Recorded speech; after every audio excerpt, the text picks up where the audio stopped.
Hello दोस्तों, कैसे हो आप सब लोग। जैसे कि आपको पता है कि हम लूसेंट जीके बुक को लाइन टू लाइन पढ़ रहे थे और इसी सीरीज़ को कंटिन्यू करते हुए आज है हमारा लेक्चर 3। तो इसके अंदर आज हम पढ़ेंगे हिंदू टेक्स्ट।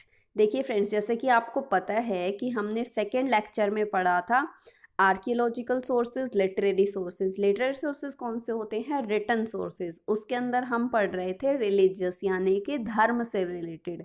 तो उसी के अंदर आते हैं हिंदू टेक्स्ट, यानी कि वो टेक्स्ट जो हिंदू धर्म से लिए गए हैं और हमें इतिहास के बारे में बताते हैं, उन्हें कहते हैं हम हिंदू टेक्स्ट। यानी कि हमें उनसे कहीं ना कहीं हिस्ट्री में जो इतिहास में जो लोग रह रहे थे उनकी लाइफ के बारे में पता चलता है। उनकी सोशल लाइफ कैसी थी, उनकी इकोनॉमिक लाइफ कैसी थी, कौन से भगवान को मानते थे, कैसे रहते थे, कैसे ट्रेड करते थे, हमें उसके बारे में जो पता चले उन्हें कहते हैं हम हिंदू टेक्स्ट। और हमें उनसे पता चलता है, यानी कि हिंदू रिलीजन से लिए गए हैं ये।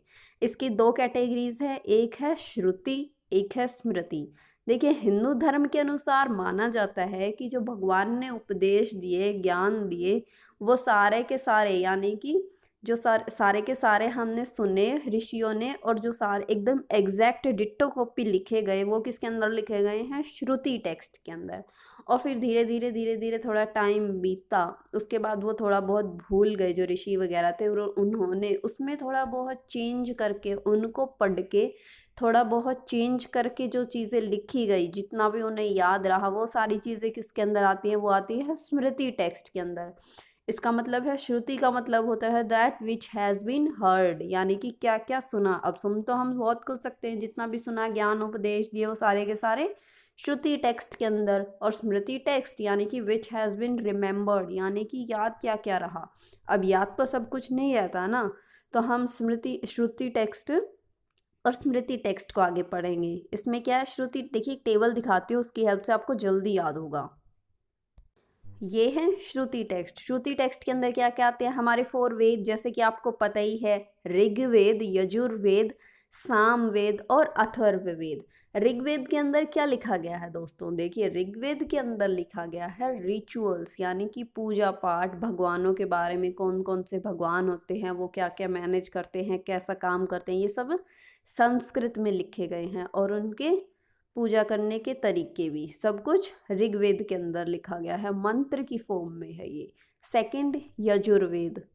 यजुर्वेद में क्या लिखा है? देखिए, जैसे कि हम यज्ञ करते हैं, यज्ञ वगैरह जो पहले के टाइम में राजाओं के टाइम में करते थे ना, यज्ञ वगैरह, ये सारे जो भी भगवान की पूजा करने की विधि विधान होता है, वो हमें किस तरीके से करनी चाहिए। या फिर पास्ट में, एंशिएंट टाइम में जो राजा वगैरह बलि वगैरह देते थे, पशुओं की बलि देते थे ना, वो किस प्रकार देनी चाहिए, ये सब चीज़ें किसके अंदर लिखी गई हैं? ये सब चीज़ें मेंशन है यजुर्वेद के अंदर। सामवेद सारा का सारा म्यूजिक से रिलेटेड है। और अथर्ववेद, अथर्ववेद के अंदर ऐसा माना जाता है कि ब्लैक मैजिक के बारे में लिखा गया है कहीं ना कहीं, जैसे कि वशीकरण वगैरह, शाप वगैरह और काला जादू, ये सारी की सारी चीज़ें किसके अंदर हैं? अथर्ववेद के अंदर। मेडिसिन्स वगैरह के बारे में भी अथर्ववेद के अंदर मेंशन है। उसके बाद ईच वेद के अंदर क्या होते हैं? अलग अलग कांड होते हैं जिनके अंदर संहिता, उपनिषद वगैरह आते हैं। श्रुति के बाद आती है स्मृति। देखिए, स्मृति, स्मृति के अंदर क्या क्या आते हैं? स्मृति के अंदर आते हैं उपवेद, पुराण, इतिहास वगैरह, वेद, उपंगा, धर्मशास्त्र। ये अलग अलग चीज़ें किसके अंदर आती हैं? स्मृति के अंदर आती हैं। उसके बाद ये टेबल देखिए, इसके अंदर क्या क्या लिखा गया है? ये वेद का कंपोजिंग टाइम और कंपोजिंग रीजन, यानी कि कहाँ उन्हें कंपोज किया गया था। ऋग्वेद, देखिए ऋग्वेद का कंपोजिंग टाइम है 1500 BC टू 1000 BC, यानी कि उसे इस टाइम के बीच में लिखा गया था। और कहाँ लिखा गया था? सप्त सैंधव रीजन में लिखा गया था, यानी कि सप्त सिंधु रीजन में। यजुर्वेद, सामवेद और जो अथर्ववेद है, इसे लिखा गया था 1100 BC और 600 BC के बीच में। और कहाँ लिखा गया था? कुरु पंचाल रीजन में। उसके बाद ये थोड़ी सी थ्योरी है, देखिए ये पॉइंट्स, इनमें क्या लिखा गया है? इसमें बताया गया है कि जो आर्यंस रहते थे इंडिया में, उनमें वेद वगैरह में उन्हीं के बारे में लिखा गया है। क्या? कि उनकी रिलीजियस लाइफ कैसी थी, सोशल लाइफ कैसी थी, उनकी इकोनॉमिक लाइफ कैसी थी। और इन सब चीज़ों के बारे में ज़्यादा बताया गया है, बल्कि जो उनकी पॉलिटिकल लाइफ कैसी थी उनके बारे में थोड़ा कम बताया गया है। तो हिस्ट्री पॉइंट ऑफ व्यू से ऋग्वेद और जो अथर्ववेद हैं ये दोनों ज़्यादा इम्पॉर्टेंट है, किसकी बजाय? यजुर्वेद और सामवेद की बजाय। उसके बाद इनका कंपोजिंग टाइम आपको पता ही है, ब्राह्मणास का 1000 BC टू 600 BC। और जो शतपथ ब्राह्मण है ये भी एक तरीके का टेक्स्ट है। शतपथ ब्राह्मण ये किसके ऊपर बताता है? जो गंधार, शल्य और केकई रीजन्स जो थे, नॉर्थ वेस्ट रीजन थे ना ये, और कुरु, पंचाल और कोशला विदेह से स्टेट्स जितने भी थे ये सब इनके बारे में, यानी कि इन पर्टिकुलर रीजन्स के बारे में ही बताता है कि उनमें कौन सा राजा राज कर रहा था, लोग थे वे कैसे किस तरीके से रहते थे, कौन से भगवान को मानते थे। ये सब चीज़ें किसके अंदर लिखी गई हैं? शतपथ ब्राह्मण के बारे में। उसके बाद आर्यनकास का कंपोजिंग टाइम था 1000 BC टू 600 BC। देखिए अरण्यकास की हिस्टोरिकल इम्पोर्टेंस बिल्कुल भी बहुत ही कम है। उसके बाद उपनिषद्स के बारे में क्या बताया गया है? देखिए उपनिषद्स के अंदर ज़्यादातर क्या लिखा गया है? उपनिषद्स के अंदर लिखा गया है पराविद्या के बारे में। पराविद्या क्या होती है? Spiritual learning. देखिए अगर जो डिफरेंस देखा जाए तो दो तरीके की विद्या होती है, एक होती है अपराविद्या और एक होती है पराविद्या। अपराविद्या कौन सी होती है? अपराविद्या होती है नॉलेज ऑफ द वर्ल्ड, यानी कि दुनिया की नॉलेज, जो भी साइंस, टेक्नोलॉजी, फिनोमिना जो भी हम ये देखते हैं, हम फाइंड आउट करते हैं, साइंटिस्ट अलग अलग डिस्कवरीज करते हैं, ये सारी की सारी जो नॉलेज होती है, विद्या, ये किसके अंदर आती हैं? ये अपरा विद्या के अंदर आती है। यानी कि जो भी चीज़ें संसार में, दुनिया में हो रही हैं, उनकी कोई ना कोई साइंटिफिक थ्योरीज वगैरह हम निकाल देते हैं ना, जैसे कि ग्रेविटी वगैरह, gravity, laws of motion et cetera et cetera, ये सारी किसके अंदर? अपराविद्या के अंदर आती हैं। लेकिन पराविद्या जो है वो थोड़ी सी डिफरेंट है। कैसे? ये है नॉलेज ऑफ एब्सोल्यूट, यानी कि आध्यात्मिक विद्या, आत्मा और परमात्मा, स्पिरिचुअल लर्निंग। हम ऐसा मानने लग जाते हैं, यानी कि सारी चीज़ें दुनिया में जो हो रही हैं ये अपने आप नहीं हो रही, इनके पीछे थ्योरीज वगैरह तो हैं, लेकिन कोई एक दुनिया में एक ऐसी चीज़ है जो इन्हें कंट्रोल कर रही है। वो क्या है?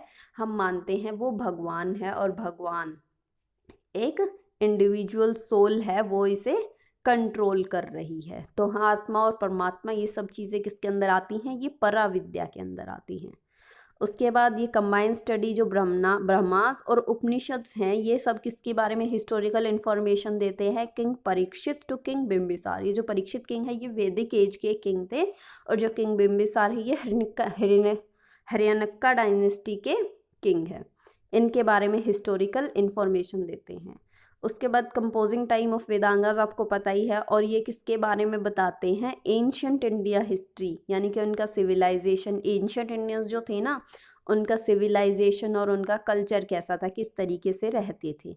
उसके बाद जो स्मृतिज हैं उनका कंपोजिंग टाइम, और ये किसके बारे में बताते हैं? ये हमें नॉलेज देते हैं सोशल ऑर्गेनाइजेशंस कैसी थी, उनकी थ्योरी कैसी थी, कस्टम कैसे थे, किंग्स राइट, यानी कि किंग को क्या क्या राइट थे उस टाइम पे, क्या कर सकता था, उनके क्या क्या कर्तव्य थे, किंग के रिलेशंस कैसे थे पड़ोसी राज्यों के साथ, और उनके सब्जेक्ट्स वगैरह। उसके बाद रामायण और महाभारत का composing time 400 BC to 400 AD।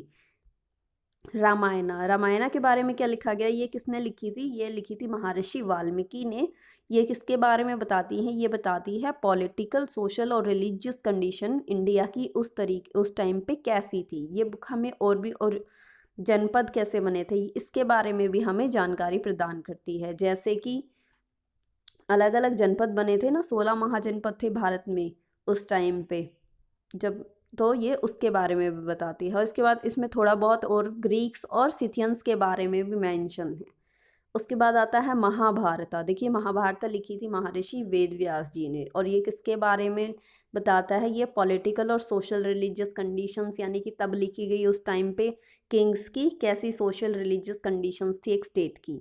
उसके बाद महाभारत के अंदर ये एक वाइट, आप सबको ही पता है फाइट किसके बारे में, वॉर जो कौरव और पांडवों के बीच में हुआ था, उसके बारे में सारी चीज़ें बताई गई हैं। उसके बाद महाभारत के अंदर एक और चीज़ लिखी गई है, उसमें लिखा है यन्न भारते तन्न भारते, जिसका मतलब है जो चीज़ महाभारत में लिखी गई है वो उस समय पे महाभारत में इंडिया में एग्जिस्ट करती थी, और जो चीज़ें महाभारत में नहीं लिखी गई वो इंडिया में एग्जिस्ट ही नहीं करती थी। यानी कि एक तरीके से क्लेम करता है कि महाभारत में ऐसी सारी चीज़ें लिखी गई हैं जो कि इंडिया के अंदर प्रेजेंट थी उस टाइम पे। उसके बाद इसमें गृहराज के बारे में भी मेंशन है, गृह जो कि मगध की कैपिटल थी उस टाइम पे। उसके बाद इसमें जो हूण जाति के लोग थे और जो यवन थे और शाकास थे, इनके बारे में भी थोड़ा बहुत मेंशन किया गया है। Then next point is Puranas. देखिए Puranas, the composing time of Purana is 400 BC to 400 AD। ये टाइम पीरियड हो गया। उसके बाद ये हमें पुराण किस चीज़ की जानकारी देते हैं? पुराण हमें जानकारी देते हैं हिस्ट्री ऑफ इंडिया, यानी कि जो गुप्ता पीरियड जब शुरू हुआ था, हमें शुरू से ही इसके 5 सेगमेंट है। देखिए दोस्तों, पुराण क्या होते हैं? ये फोक टेल्स वगैरह है। एक भगवान के ऊपर एक पुराण लिखी गई है, जैसे कि भगवत पुराण है, उसमें सारी चीज़ें बताई गई है। यानी कि जन्म किसके बारे में? भगवान विष्णु के ऊपर है ये। भगवत पुराण किसकी है? भगवान विष्णु की। शिव पुराण किसकी है? भगवान शिव जी की। तो उसमें उन यानी कि शिव पुराण में सब कुछ लिखा गया है, यानी कि उनका जन्म कैसे हुआ, उनकी शादी, उनकी सब कुछ। ठीक है, तो ये एक पर्टिकुलर भगवान से रिलेटेड होती हैं। और इनके जो पुराण हैं, इनके जनरली 5 सेगमेंट होते हैं, जैसे कि सर्ग। सर्ग मतलब क्रिएशन, उत्पत्ति कैसे हुई इस यूनिवर्स की। उसके बाद उत्पत्ति हुई है तो विनाश भी हुआ होगा। देन सेकंड इज प्रतिसर्ग, यानी कि विनाश के बाद दोबारा से उत्पत्ति कैसे हुई, वो हुई थी भगवानों ने की थी। पुराण में ऐसा ही लिखा गया है। किसके द्वारा की गई थी? भगवान ब्रह्मा के द्वारा की गई थी। और उसमें क्या है? उनकी जो जीनोलॉजीज ऑफ गॉड्स एंड सेजेस हैं, यानी कि वंश उनके द्वारा की गई थी। उन्होंने ही अपने अंगों से अलग अलग उत्पत्ति की थी। और सबसे पहले जो इंसान पैदा हुआ था उसका नाम था मनु। उससे नेक्स्ट सेगमेंट आता है मनावतार, यानी कि उससे फिर और भी ज़्यादा इंसान बने थे। जो पहला इंसान पैदा हुआ था उसका नाम था मनु। उससे आगे ये और भी लोग जन्मते गए। देन इट इज़ सबसे मेन इम्पॉर्टेंट है इसमें 5th सेगमेंट, जिसका नाम है वंशानुचरितम। वंशानुचरितम के बारे में क्या क्या है? देखिए इसमें अलग अलग थोड़ी बहुत डायनेस्टीज़ के बारे में बताया गया है। वंशानुचरितम इज़ द ओनली इम्पॉर्टेंट, यानी कि इसके बारे में तो हमें बहुत सी चीज़ें पता चलती है। किस किस के बारे में? मत्स्य, भागवत। लेकिन ये जो वंशानुचरितम है ये सभी पुराण के अंदर नहीं है। ये सेगमेंट जो है ये किसी किसी पुराण के अंदर है। जैसे कौन कौन सी पुराण के अंदर है? एक मत्स्य पुराण के अंदर है, एक भागवत पुराण के अंदर है, विष्णु, वायु, ब्रह्मा, भविष्य और गरुड़ पुराण के बारे में। ये सेगमेंट्स इन सिर्फ कुछ चंद ही पुराण के बारे में पुराण के अंदर है, वरना सब के अंदर नहीं है। और जो गरुड़ पुराण है वो किसके बारे में भी बताता है? गरुड़ पुराण के अंदर कुछ स्पेसिफिक डायनेस्टीज़ के बारे में लिखा गया है। ये पुरावा, इक्ष्वाकु और बृहद्रथ, ये तीनों डायनेस्टीज़ के बारे में लिखा गया है, लेकिन जो डेट है वो डेफिनेट नहीं है। आशा है आपको लेक्चर पसंद आया होगा। अगर आपको हमारा लेक्चर पसंद आया है तो हमारे चैनल को लाइक करें, सब्सक्राइब करें और शेयर करें। Thank you so much.